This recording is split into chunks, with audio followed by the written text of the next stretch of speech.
कसैको लहैलहीमा लागेर प्रलोभनमा लागेर भोट दिने कुरा होइन। यो त छोरी दिने भन्दा ठुलो कुरा हो।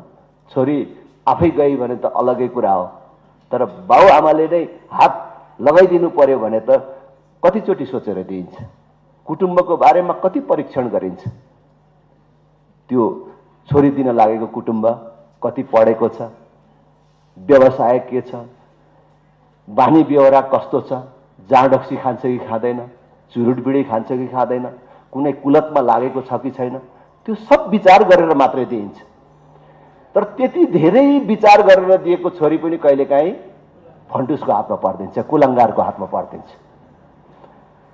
तपाईको छोरी कुलङ्गारको हातमै परेछ, फटाकै हातमा परेछ भने पनि दुःख पाउँदा त्यही एउटा छोरीले मात्रै दुःख पाउँछ। तर तपाईले दिएको एउटा भोट गलत पार्टी, गलत नेतालाई परेछ भने त सिङ्गो देशले दुःख पाउँछ।